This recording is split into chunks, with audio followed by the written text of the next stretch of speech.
Magandang umaga po sa inyo lahat, mga kadogo. If you notice, nandito ako sa aking cat mansion. Laki-laki yun. Malungkot sila na-i-vlog ko kasi malungkot sila. Dadalawa na lang ngayon yung aking alaga. Ayun, yung tatay. Ayun, yung nanay. Hindi ko nga alam kung nabuntis to kasi hindi ko sila nahuhuling nagkakastahan, pero nagtatry lagi yung lalaki. Sana nga mabuntis para maging masaya naman tong aking cat mansion at dumami uli sila dito sa kulungan na to. Yun ang hinihintay ko, kaya ito, nandito ko, tinest, chinek ko kung ano na activity, wala, ganun pa rin. Walang kabuhay-buhay, papahinga.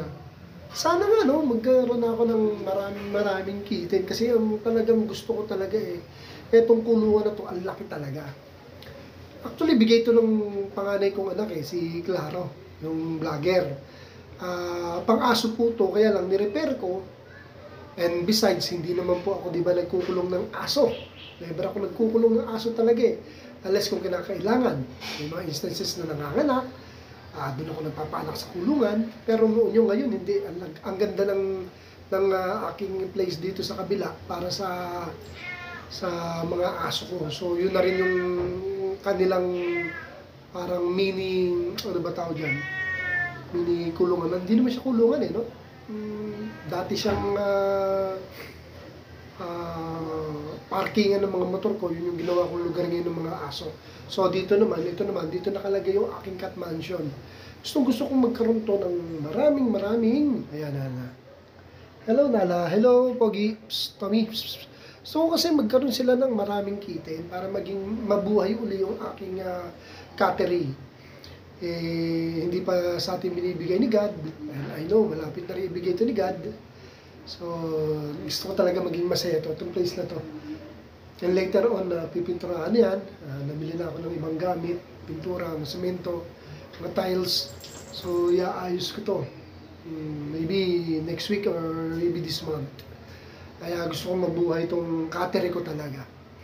Dahil meron na rin akong nanonotice nga sa aking mga alaga ng mga doggy. Si Tyla, yung puppy ko, 2.5 months na. So, 4.5 months na mula nung first hit nung mga dam ko. Matagal-tagal pa siguro, mga 1 buwan pa to bago ulit to mag-hit. Kasi 5 months nag-hit na po yan. Kaya yun, nandito ako. Pinasyalan ko lang kasi parang malungkot sila ngayon. Dati dami nilang kasamang kita, di ba? No, may 3 kitten. Ngayon sila na lang uling 2. Kaya ako pasyalan ko nga. So eto, hopefully sana mag-take to para magkaroon ako ng apo dito sa 2 to. Pag nagkataon, first time pa lang mga anak to, si Nala. Sana nga buntis. Wala naman impossible nga yan, di ba? At I know, before December, busy na tayo. And nakakamiss din kasi nga mag-post na. Can you imagine, may group ako ng cat, may group ako ng dog. Wala akong ma-post. Naingit ako din sa mga member ko na post sila ng post. Ako naman maluwag. Kung wala namang hit kay Facebook, approve naman ako na approve. Ako supportive po. Sana naman supportahan nyo rin naman ako sa aking YouTube. Nagpapa-subscribe ako, hindi naman ako sinasubscribe. Nakikita ko kaya yung mga nagsasubscribe at hindi. Nakikita ko sa YouTube studio, kaya yung iba sinasabi nag-subscribe, alam ko hindi nagsasubscribe. So alam ko yung mga legit subscriber ko talaga, na talagang follower ko na, subscriber ko pa, and mga matitinong group member. Nakikita ko kasi kung sino-sino talaga. Pero inuulit ko, lahat naman free na mag-post sa mga groups ko. Dogs, cats, and even my kids group. Free naman yan. Wala naman akong pinipili. Basta wag lang lalabag dun sa rules ni FB and ni Meta. Approve yan. Yun sana lang. Pakisuportahan naman ng YouTube ko, yung Mr. Doggy Style TV. Sa aking mga mababait na kaibigan at supporter dyan. And even yung mga followers ko. So yung mga kadogo, dito lang ako. Chinek ko lang to.